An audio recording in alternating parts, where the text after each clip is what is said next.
Well, hey everyone, it's another Monday and time for Monday Mastery live at 5. We'll just wait for a few people to jump on here while we're waiting, while we're getting ready. It's been been a crazy hectic week last week. I made a trip to Upper Michigan, and that's about an 11-hour drive. And it was productive, it was good, but it's 11 hours each way, and so it's it's nice to be home and in my own space for a while. Hey Brandy, thanks for joining in. Happy Monday to you too. And for the rest of you that have jumped in here, looks like we've got a few folks on. Tell me where you're at or where you're watching. I think Brandy, you're in Kansas City, if I recall correctly. Hey Flory, thanks for joining in. And so it's again, it's nice to be home in my own surroundings. Hey Jennifer, thanks for joining in. Brandy, yep, Casey, good deal. So anyway, over the last week, I posted a question on, hey, Jacqueline. Jacqueline asks, is it cold where I am? Yeah, it was about 46 today. And I was just running around and running errands in my sweatshirt today. And hey, Lanny's joining us from Dallas today. And so it's not as cold as it was up in northern Michigan this past week, but nonetheless, it's still a bit chilly.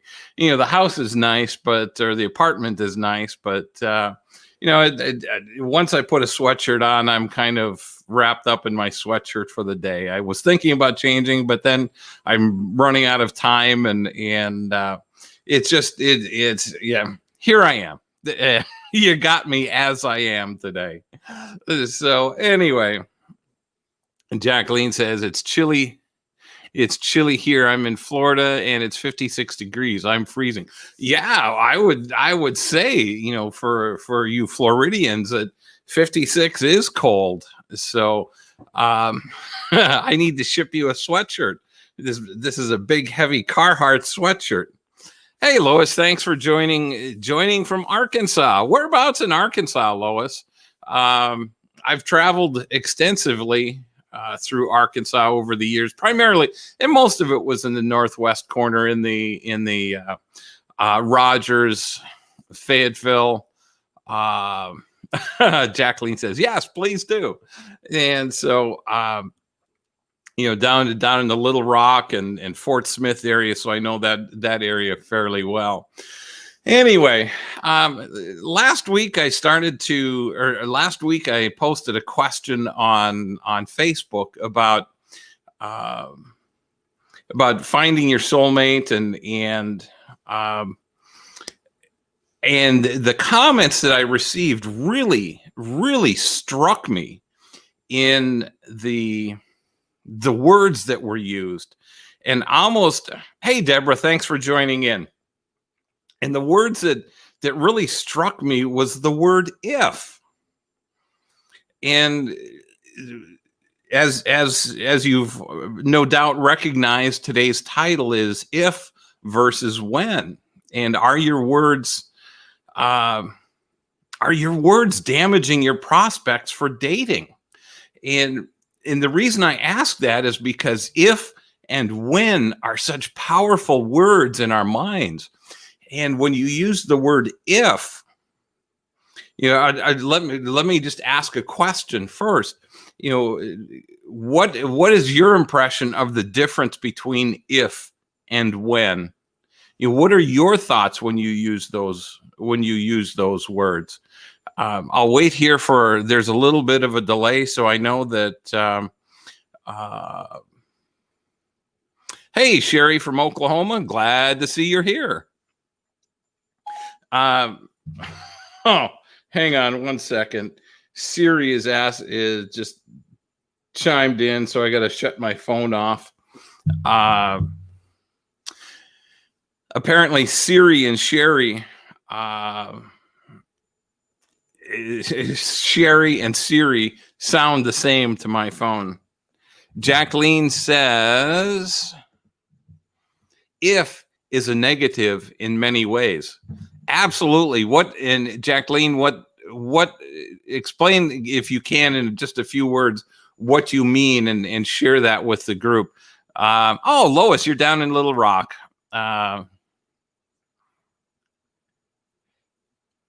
Yeah, that's right. Where President Hillary Clinton are from originally.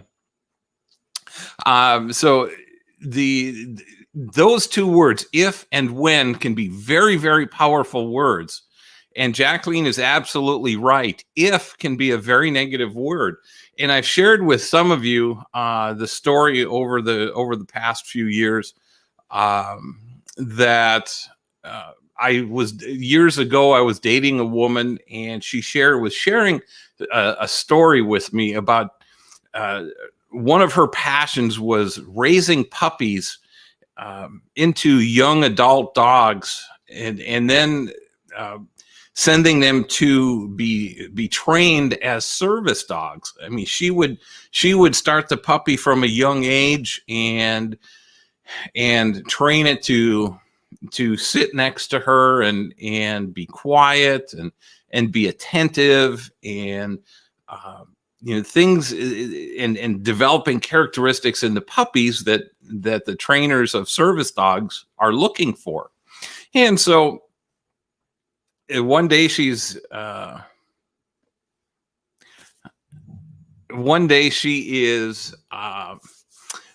sharing a story about how these dogs come out of this service dog training. And she said, oh, when you see these dogs work and what they've learned, you'll be so amazed. And I thought, yeah, that's pretty cool. I'd love to see that. And in a subsequent conversation, she was sharing similar information, but she changed one word. She said, if you ever see these dogs work, you'll be amazed. And right then and there, I knew what little we had in a budding relationship was over.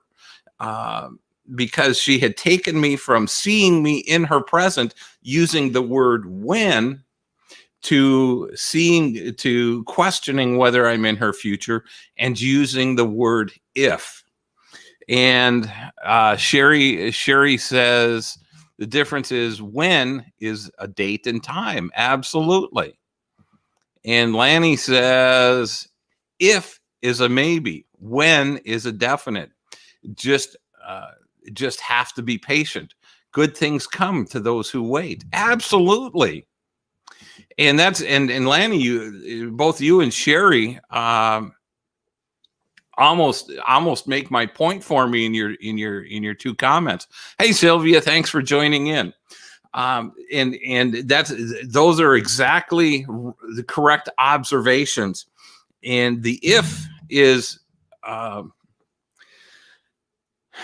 it is a maybe. It says maybe you'll be in my future. Maybe we'll do this if this comes to pass.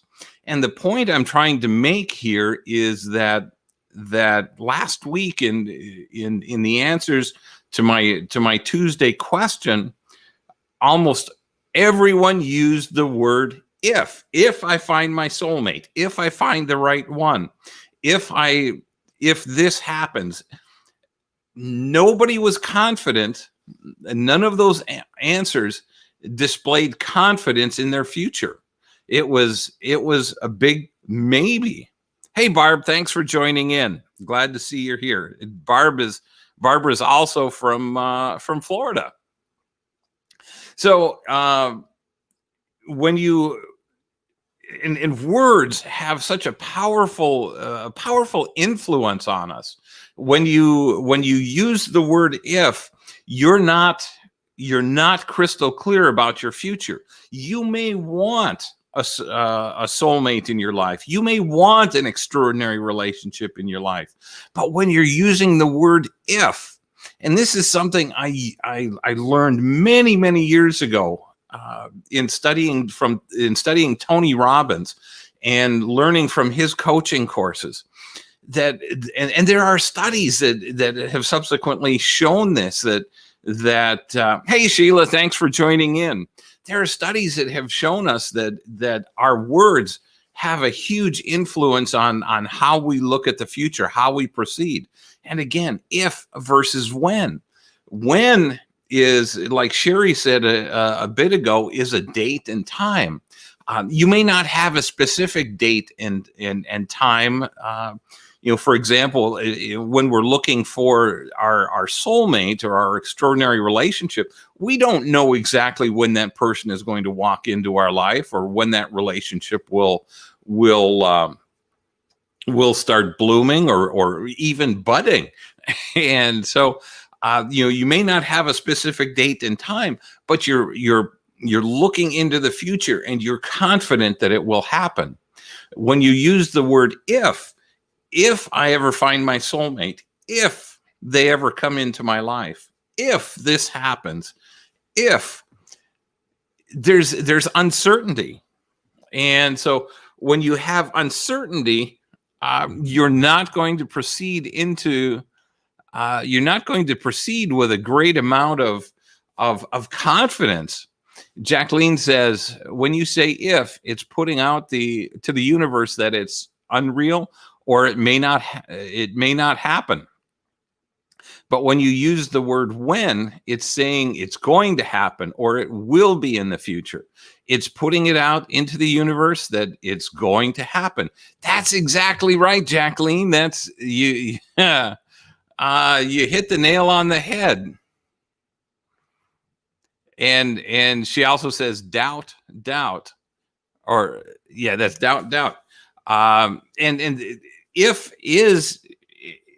does create doubt. It creates doubt up here in your mind. It's not as if you're being cautious and you may be, but the if is putting the doubt in your mind and questioning whether it will actually happen. And regardless of what your religious beliefs or spiritual beliefs are, or if you believe in manifesting things, you always have to do it in the positive. You have to expect it. And using the word if says, yeah, it's probably not going to happen. I don't expect it. And so consequently, we need to think about the words we use. We need to think about the message that our words are projecting, not only to others, but to ourselves. It's so important to, and it's probably more important to give ourselves the right message or tell ourselves the right message as it is to telling everybody else, or sending the right message to everybody else. Lois says, so many people are negative. What happened to being positive? Well, there's a lot of truth there. And and to answer your question, I think we're bombarded with so much negative information every single day. When you watch the news, it's all negative. And granted, that's what they have to do to sell news. News doesn't sell unless, when was the last happy story that you saw that had great ratings? Very, very few. Occasionally you'll on some of the news broadcasts, you'll get just a very short snippet of a happy ending somewhere in the world, but for the most part, it's all negative. And when you look at Facebook or social media, there's so much negative stuff out there.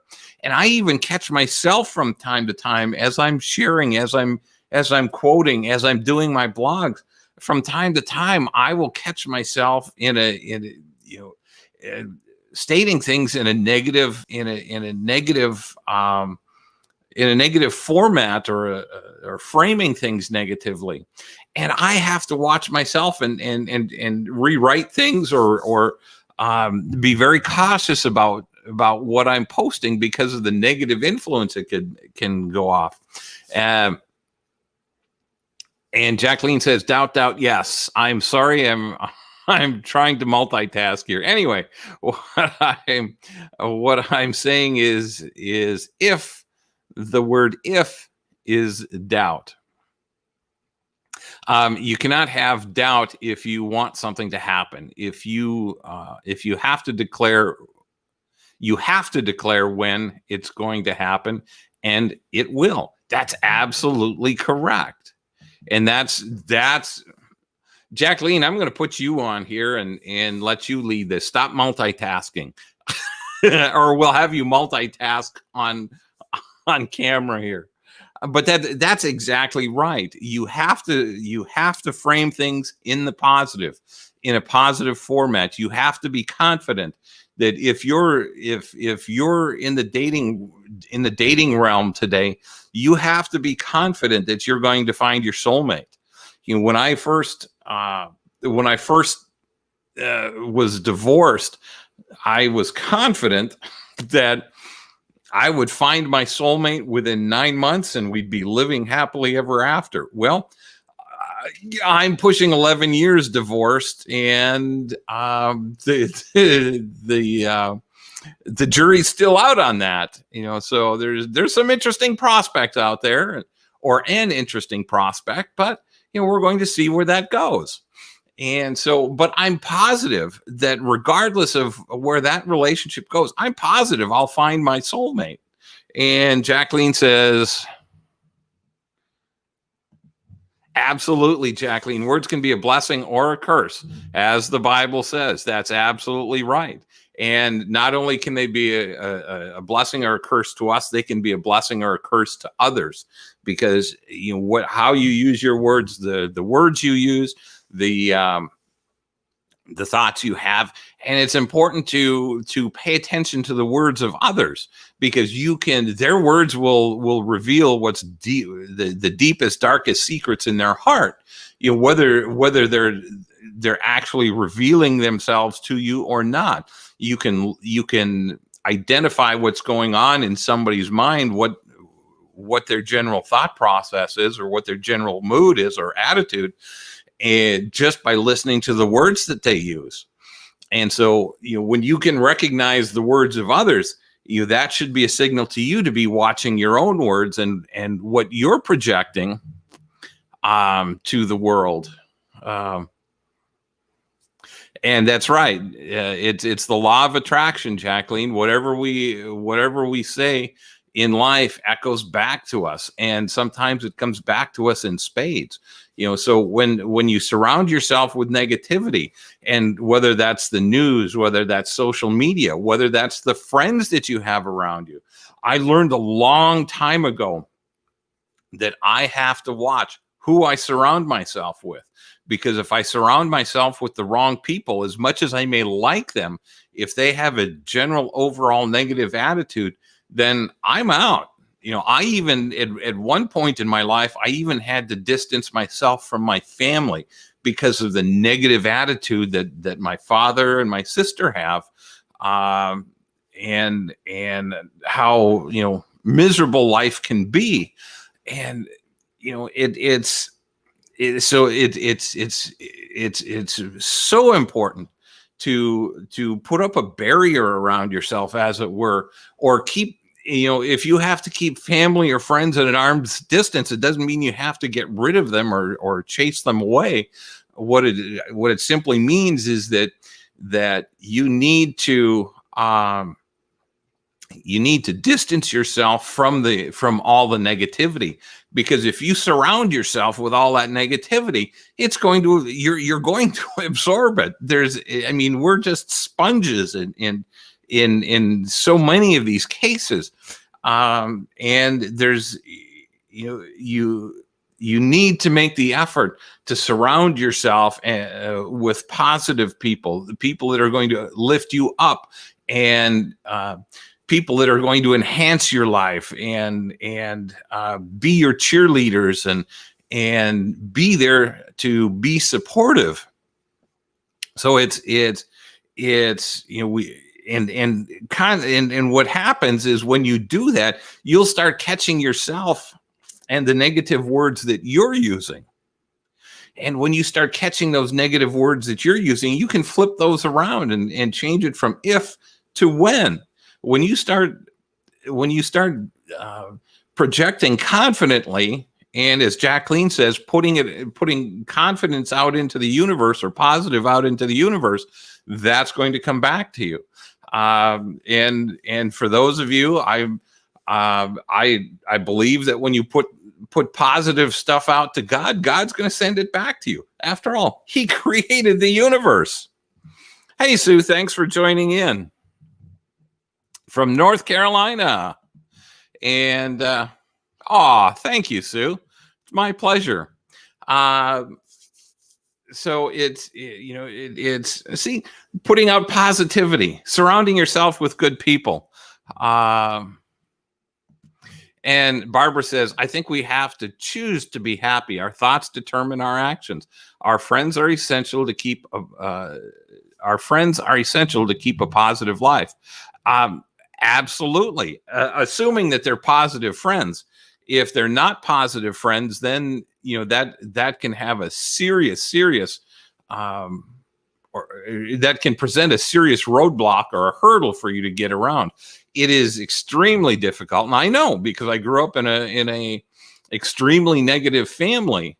And like I said, there were times in my life that I had to literally distance myself and call only on holidays. How you doing? Go home once a year, and because I just can't take the negativity or a continual bombardment of the negativity.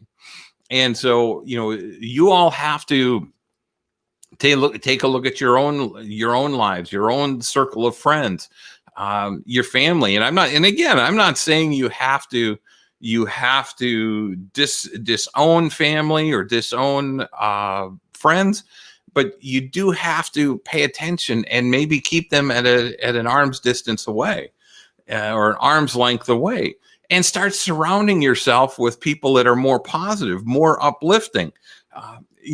Another important factor is filling your head with positive information, with positive, listening to podcasts that lift you up. One of my favorite things is to put in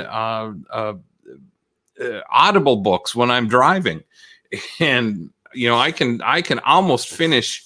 This last trip, I almost finished 2 complete books on my drive up and on my drive back. Flory says the biology of our beliefs make our mental and physical health. It's not easy, but we need to try. With love, it's the same thing. Absolutely. But what I will tell you, it all is a choice. Flory says all is a choice. Yes, it is.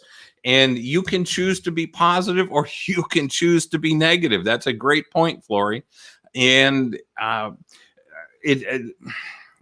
but sometimes when you're surrounded by negative people, it's like trying to swim to the surface of the ocean, or trying to swim to the surface of the pool with a weight tied to your ankles. It makes it much more difficult when you have that negativity holding you back. When you're trying to improve your life, when you're trying to find that soulmate, you may have friends or family around you saying, "Oh, you're just way too picky. You can't possibly expect to find somebody, when you have that many must-haves, when you're that picky."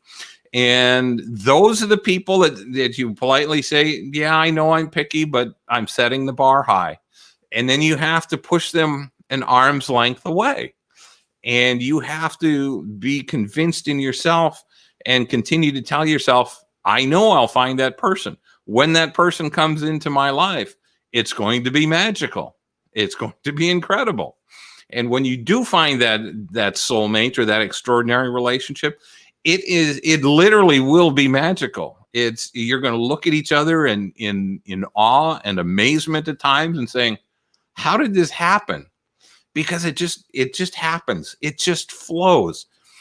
And the the conversations can be about anything and everything, and you're going to agree to disagree on a couple of things, but it's just an amazing feeling when someone like that walks into your life. And again, you never know where it's going to come from. It could be a friend, somebody you've been friends with for several years. It could be um, it could be online dating. It could be from church. It could be any number of places. But the key is to always be developing friends and connections, because you never know, somewhere down the road, somebody you meet today, 10 years down the road, may become the love of your life. It's just maybe timing is off, or timing wasn't right for either or both of you. So anyway, again, you have to keep that positive mental attitude. You've got to, and part of that comes from the words you use. When you use the right words, it makes life so much easier, because your brain automatically starts thinking in the positive, in a positive tense, or positive, in a positive direction. If you use the wrong words, it causes your brain to go down the wrong trail. When you talk to one of the things I learned from Tony Robbins many years ago is that when you ask yourself better questions, or use better words, you'll get better answers. And it sounds crazy, but when you ask yourself, why does this always happen to me? Well, your brain is going to figure out, because you're dumb, you're fat, you're stupid, you're too short, it will come up with reasons. And if you ask different questions like, how can I keep this from happening? Or what do I need to do to find my soulmate? Your brain will start working in that direction. It will start telling you, well, you need to do this. You need to be online. You need to be out and be social. And I know that's hard to do. Don't come pounding down on me because of COVID. I know lots of places are closing down again, and because of COVID. But the point is, you have to be social.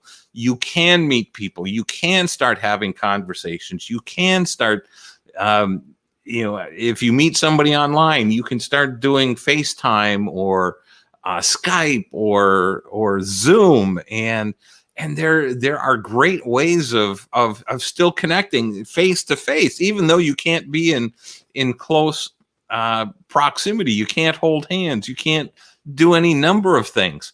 But even then, once you get to know somebody, it's okay to take that next step and meet face to face. Don't be afraid of long distance relationships, especially with COVID right now. Getting to know somebody via Skype or Zoom or FaceTime is a great way. And I've had a lot of people tell me that they just can't deal with long distance relationships, but it because they do present problems.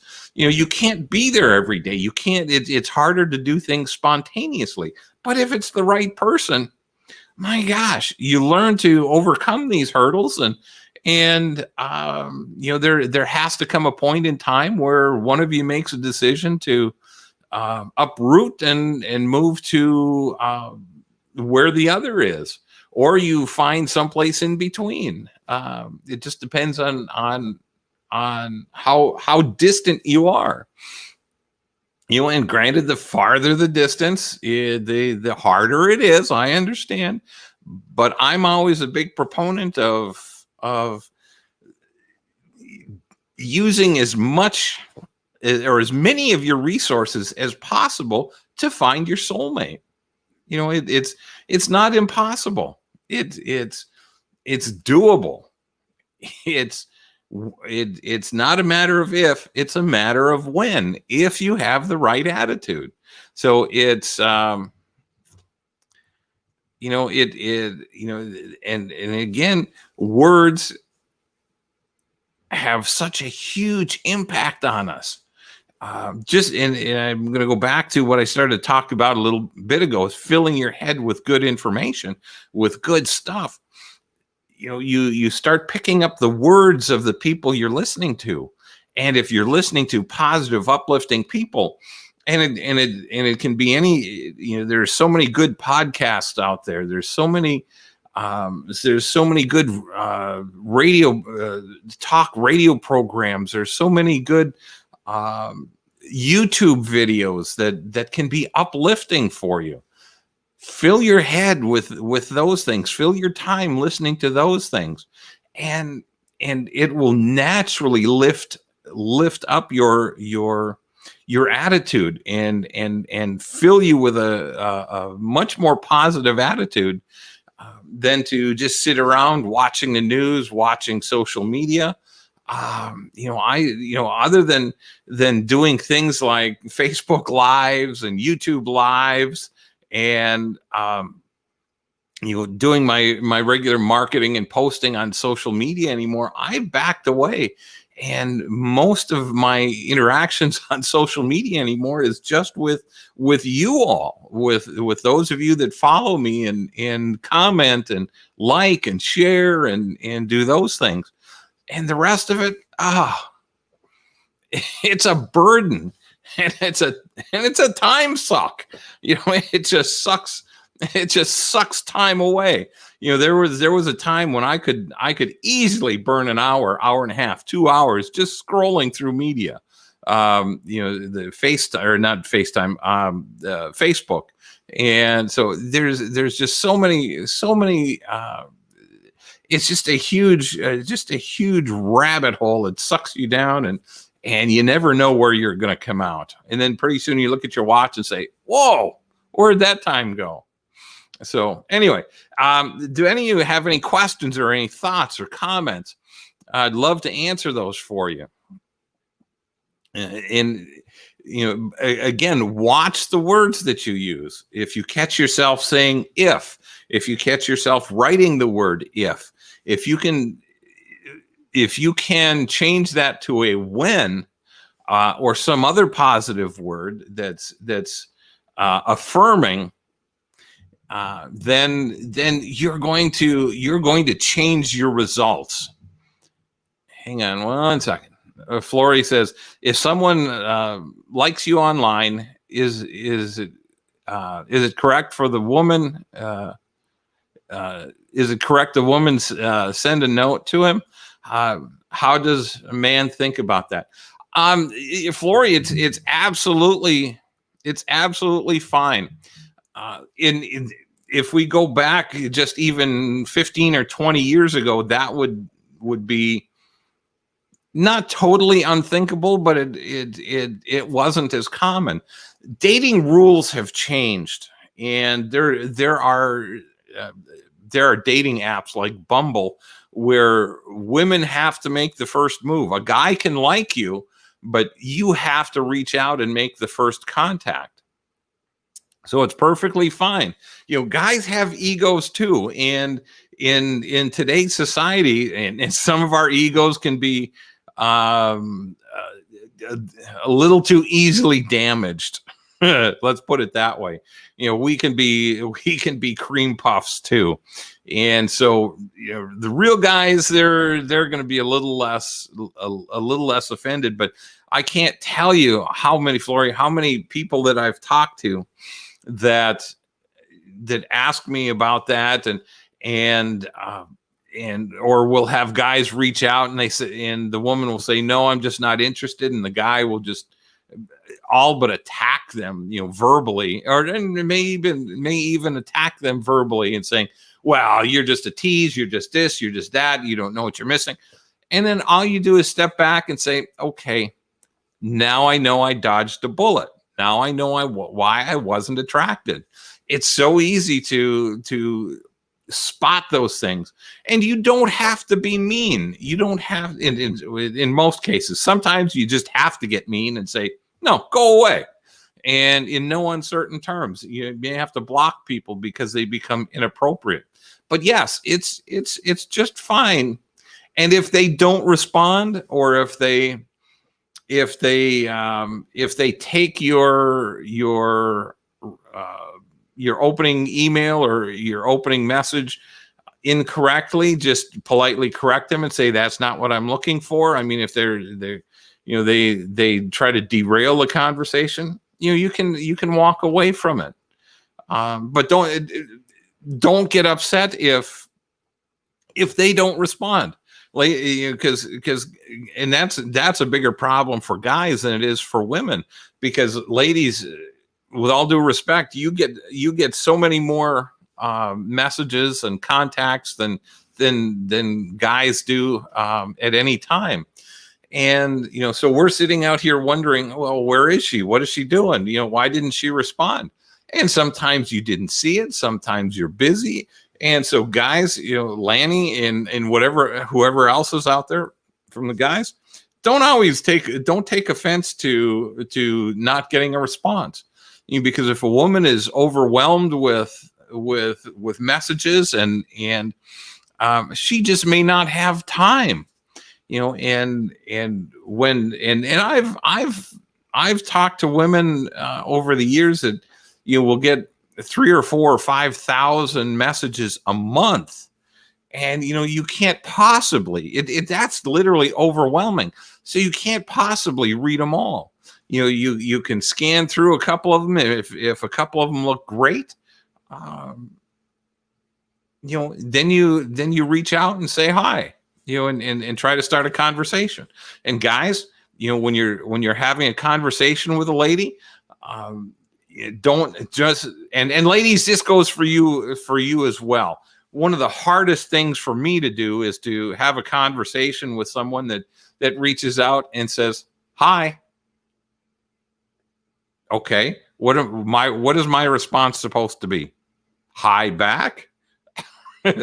So if you get some, and those are extremely hard conversations, because instantly you recognize, or at least I do, that this is someone that is not real conversational. A good opening line is going to be, hi, I enjoyed your profile. It appears that we have a few things in common, such as, and then name 1 or 2 things out of the profile. You don't have to make it long and obnoxious. You don't have to write a novel, but just write a paragraph, just a short paragraph, and a couple of sentences, and ask a question so that she responds or he responds, and start a conversation. It's not always easy. When you're starting a conversation online, it's not always easy to get it going. You need to ask questions, but you don't need to ask a whole list of questions. Ask 1 or 2 questions, and Flory says, first, like a friend. Yeah, exactly. You start I'm assuming you mean start the conversation out like friends. Absolutely. Find out what they're doing, ask them to fill out something that they haven't filled out on their profile. Ask a question that you'd like to know. Or one of the things I've said is share with me something that's not in your profile. Help me learn about, in this case I'll use Flory. Help me learn about Flory. Tell me something about you that's not in your profile. Marcia, hey, Marcia, thanks for joining. Hey, Sheila, how are you doing? Sheila says, I've been reading about the law of attraction. Using positive words and thoughts will bring what you want faster. And that's exactly right. That's exactly right. And I've read the law of attraction a number of years ago. And the only thing that my takeaway from the law of attraction, in addition to positive thoughts, and is she really doesn't expound on the fact that you have to take massive positive action. You can't be sitting at home thinking about positive, about manifesting someone into your life sitting on the couch, because the only one that's going to show up is the UPS man or the mailman. Yeah, let's face it. If you're not out being social, you still have to do your part of it. God knows who you want or what you want in a relationship, but you still have to get out. You still have to be active. You still have to put in effort. This is not a one-sided thing. You can't say God or universe or whatever your beliefs are. You can't say, bring me my soulmate, bring me the person of my dreams. You have to get out and look. You have to make it known that you're single and available. You have to make it known what you're looking for in a relationship. And that doesn't happen in a vacuum. That doesn't happen with you sitting on the couch and watching TV. So, or in my case, sitting at home baking Christmas cookies. But the point is, you have to get out. You have to be social. You have to be contacting people. And the sooner you can meet in person, the sooner you can tell whether there's any chemistry or there's a connection or not. So many times I've had great conversations with women, and you can talk literally for hours, but you get to meet somebody face to face, and then it's, as they say in media or in radio, there's dead air. There's long, uncomfortable pauses, and neither one of you knows what to say. And you're thinking, what the heck happened? We were able to talk for hours on the phone, and we get together in person and nothing. But that's all part of the chemistry. And Jennifer says, LOL, I've even struck up conversations with my handyman, captive audience. Absolutely. And sometimes that's okay. That's always okay. It's always okay to be conversational with people. And it doesn't have to, every conversation doesn't have to be about dating. It doesn't have to be about relationships. It's about connecting with people. And when you connect with people, you're going to eventually make friends of some of them. Some of them are just going to go along their way, and others are going to develop into friends. Others, and some of those friendships will develop into close friends, and from those close friendships, you may develop that extraordinary relationship. You just never. Sherry says, "Amen," and that's it. And Sherry knows. Sherry does marketing, and she knows about making connections, and she knows what it's like about going out and meeting people and planting seeds. And I'm thinking more along the lines of her work, but developing those connections just by staying in touch.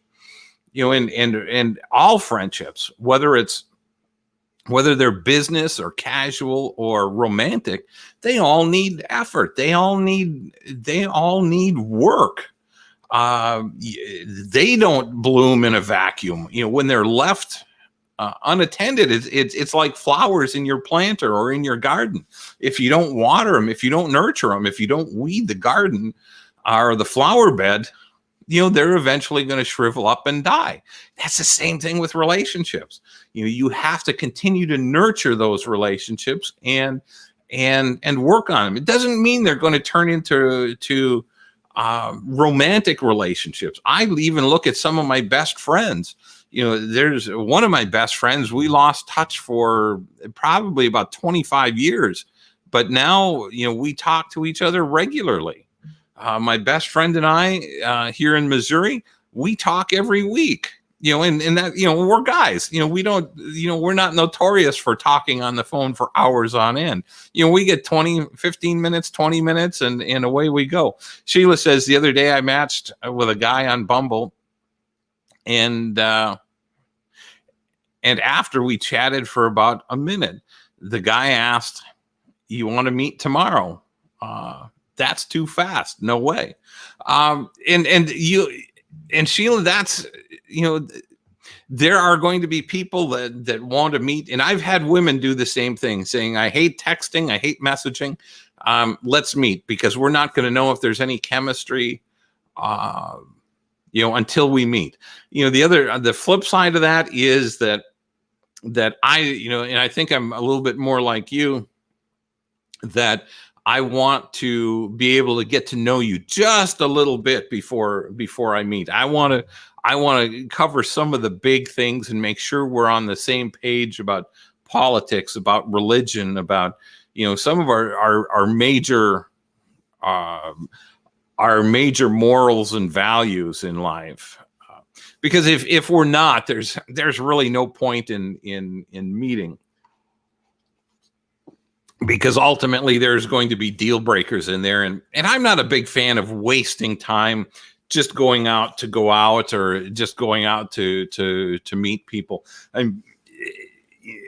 Or to take advantage of, there are some people that go out there just to take advantage of somebody to get a meal, to get drinks, or to have a night out on the town, whatever it is. I'm not a big fan of that. I am a big fan of especially if you're newly divorced or recently widowed, and you're at a point that you're tired of being alone, that you get out and start dating, especially after a divorce. With widows, for those of you that are widowed, it takes more time to get to that point. But when you're newly divorced, get out and start dating. You still need to take time and to heal and to grieve the loss of that marriage. No matter how bad it was, there's a part of you that needs to heal. There's a part of you that needs to grieve the loss of that relationship, because there's somebody in your life that's no longer there. So it just takes time.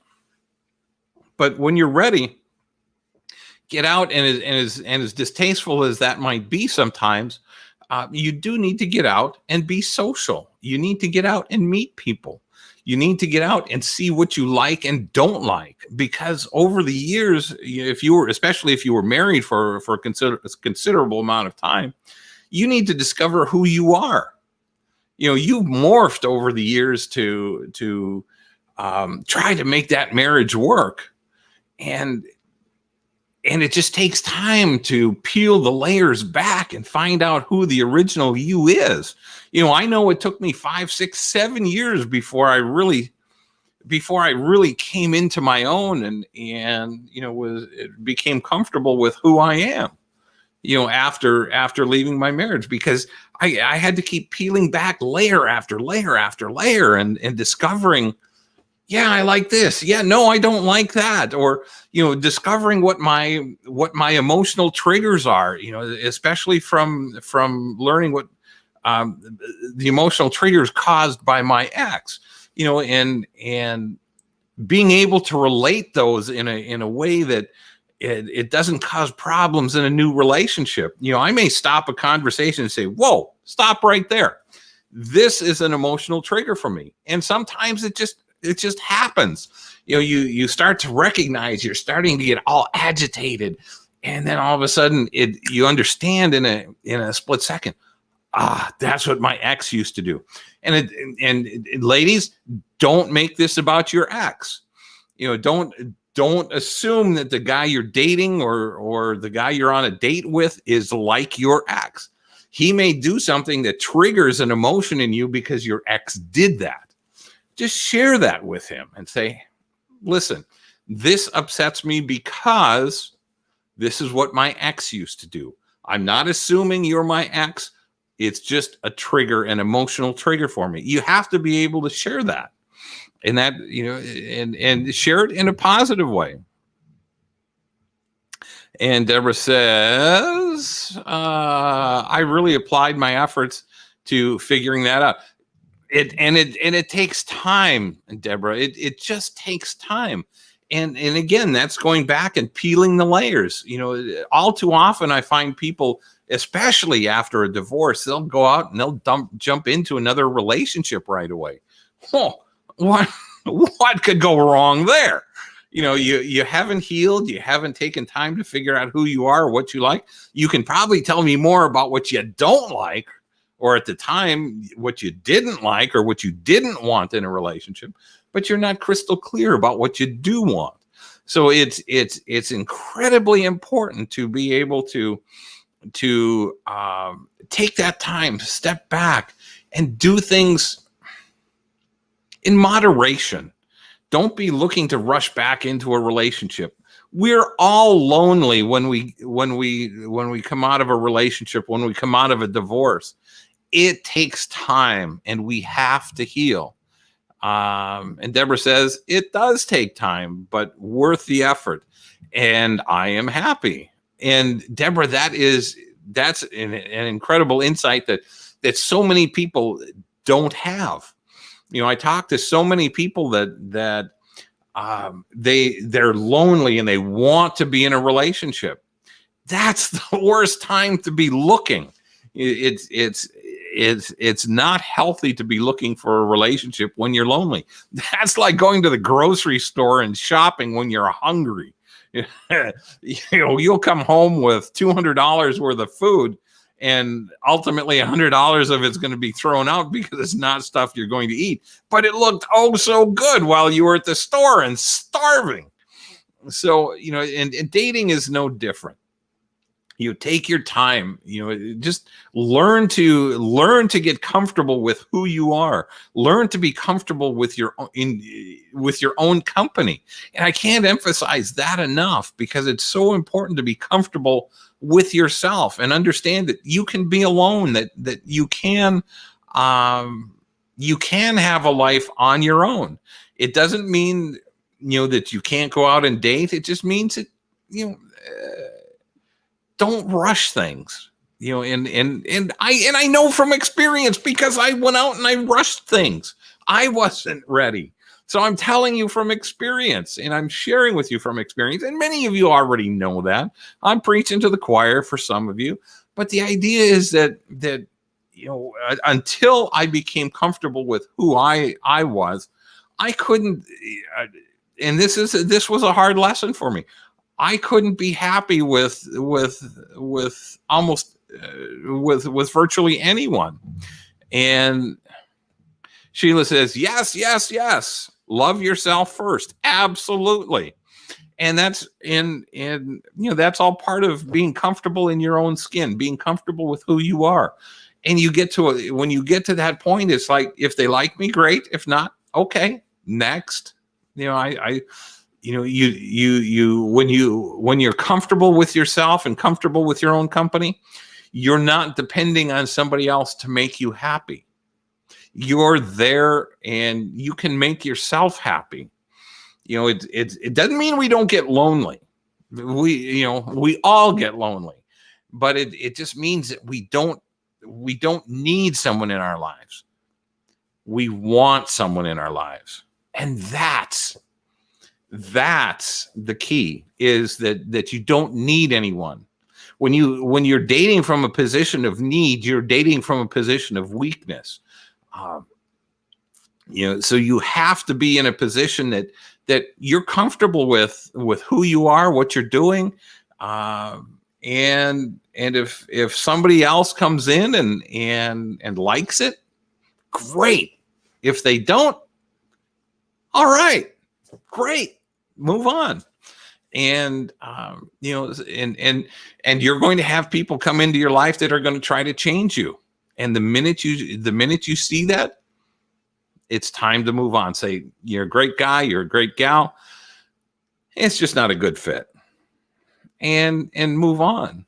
Because what you'll find is when that right person comes into your life, it's going to be, it's like I said a little earlier, it's going to be magical.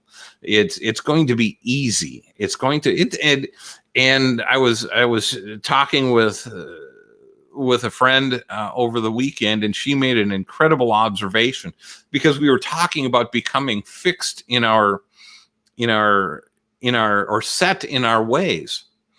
And one of the things that she observed, and the minute she said it, is, yeah, you're right.